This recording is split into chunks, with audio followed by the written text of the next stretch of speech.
So, I'm going to talk about COVID in the workplace and dealing with politics on top of do no harm, which a lot of us have um, taken an oath to once we became a nurse or are looking forward to becoming a nurse. Um, and it's really challenging to provide sufficient care to the patients that we service within the community while putting in boundaries for masks and continuous hand washing and hand sanitizer, PPE, stuff like that. Working within the field that I work in, we work with individuals who believe you shouldn't have to wear a mask and you shouldn't have to worry about washing your hands as long as you cough in your arm or you're not kissing anybody, then, this type of virus is not passable. Unfortunately, there's a lot of, um, for a lack of better terms, naiveness in the environment that I work in. They don't care to educate themselves on what is going on. They don't believe it. It's a government hoax to pump fear, to enforce control. You name it, the theory is out there and dwelling and implicated, unfortunately, um, in the environment that I work in within corrections. So it makes it very challenging at times to, advocate for good health and healthy hygienes when you work within a community who can care less. Um, one moment, I lost off where I was. So personally, with COVID, I I personally did not get it. However, as far as it being real, um, I work in an environment to where people who turned up positive that we were caring for had no symptoms. They were asymptomatic. Nothing was wrong with them. However, on the other spectrum, we had people that were so bad that we had to send them out and they ended up needing ventilation support. So it was very um,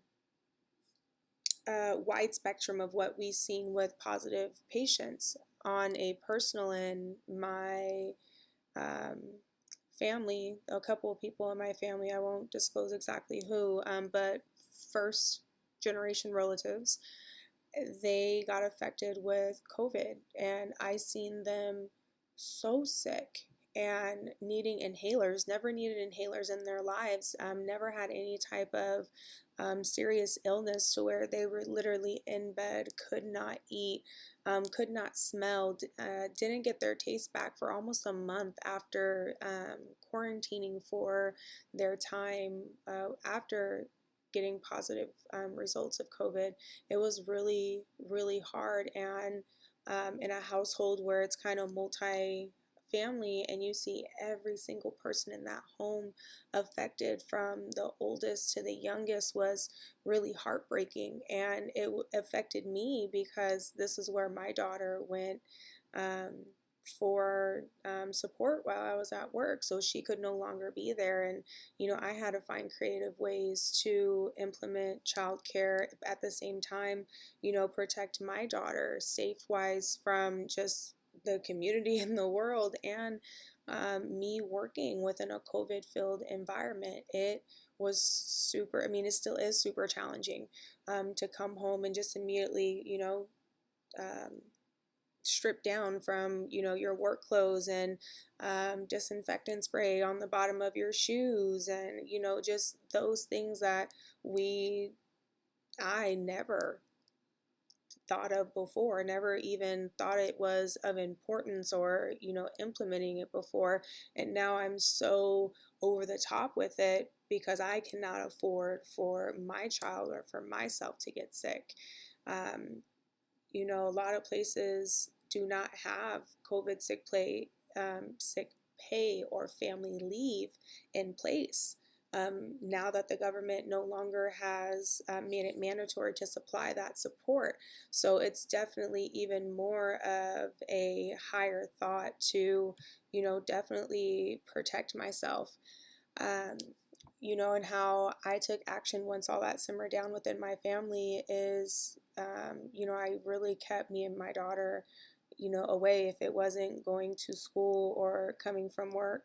And I didn't have time to, strip down. I didn't even hug my child. I was just afraid of anything that would still possibly could be living because we don't have that much information um, that we would like to have on COVID, just to be honest. Like, yeah, we may have more than what we known, last year. However, this is still really new, unfortunately, at least in a pandemic sense. So, um, how I took action with and against COVID is, I started setting up certain things with how I disinfected myself and how I came into my home and protecting my child. And these are things that are now an everyday thing for us, disinfecting our shoes and taking them off at the door, or my clothes that are from work are, washed separately or put in a separate bag. Um, it's hard. You still mess up. You get comfortable. However, those are the little things that do help and do work. I also took it upon myself to be a part of getting vaccinated. Every little thing helps. Am I hoping that I don't turn into a mutant? Well, so far, so good. I'm here. I got 5 fingers, no extra fingers here. But needless to say, however it is that you are protecting you and your family against the pandemic, whether you have personally been affected or infected by this horrible virus or have lost somebody close to you, stay strong, continue doing what you're doing. Really look into if vaccinating is, a good choice for you and your family. I'm not saying that, it's 100% proved, but neither are other things that can cause or prevent life. Um, so, think about it, do your education, and see if it's for you and your family. I did it for me and my family. It doesn't mean that you should. We don't have any, um, high risk morbidities that gave us any thought not to. So that is what we did. Don't let politics or other persons close to you, personal belief, get in the way of you making a choice for you and your family. And if that choice is to not participate in that, make sure you are definitely protecting yourself when you are out there in the community.